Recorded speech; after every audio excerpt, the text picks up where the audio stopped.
Hi, my name is Philature.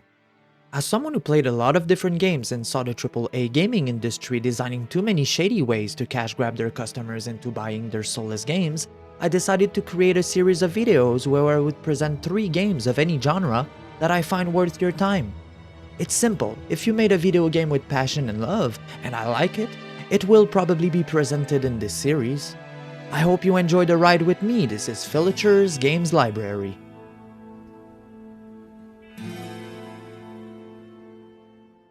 Today, we are talking about 3 games that made me lose the perception of time while playing. The games I present in this series are mostly indie games made by passionate people that I wish more people would play. So let's jump right into it. The first game I want to talk about is Tiny Rogues. Oh, that was awesome!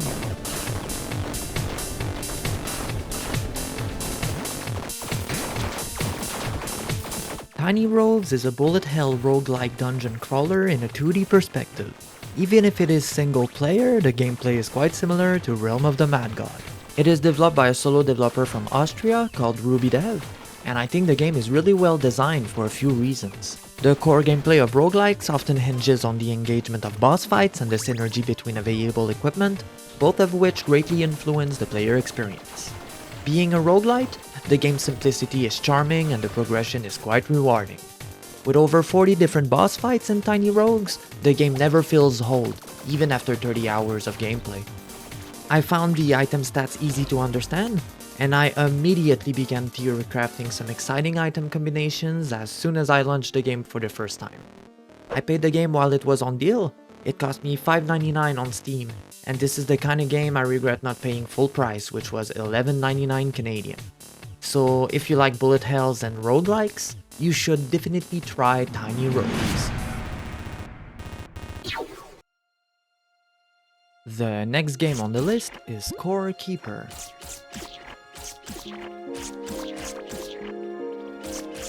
Core Keeper is a mining sandbox adventure game with a lot of elements from Stardew Valley, Terraria, Minecraft and Diablo. You start near the core, and it is the typical sandbox RPG game loop where you need to find materials to upgrade your tools and get to the next mineral tier to unlock new crafts, equipment, and be able to progress through the game. It is developed by a Swedish team called Pugstorm, and I think there is currently 14 people working on the game. The reason why I present this game today is because everything in the game is well put together.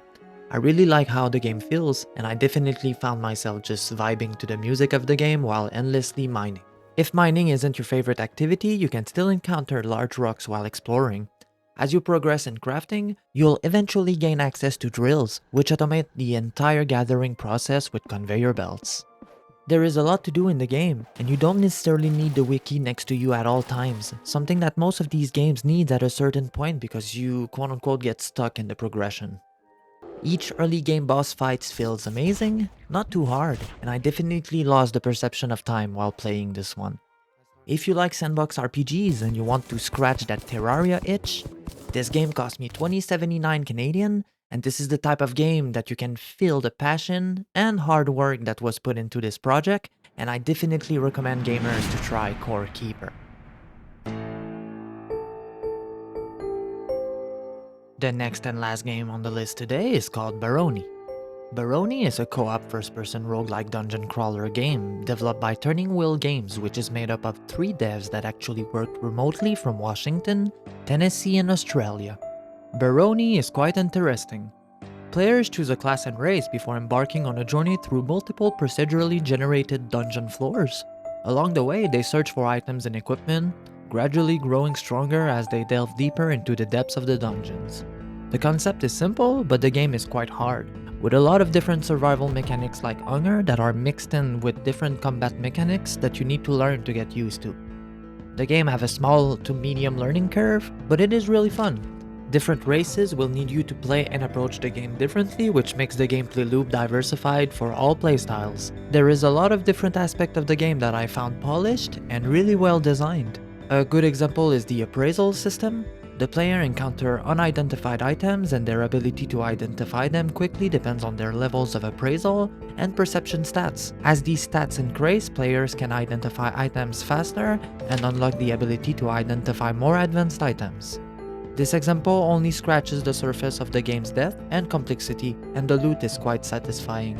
All of the game's systems are really deep and intricate, and you can really feel that this game was made with love. And if you are looking for a nice roguelike party game to play with experienced gamers, you will definitely love playing Barony.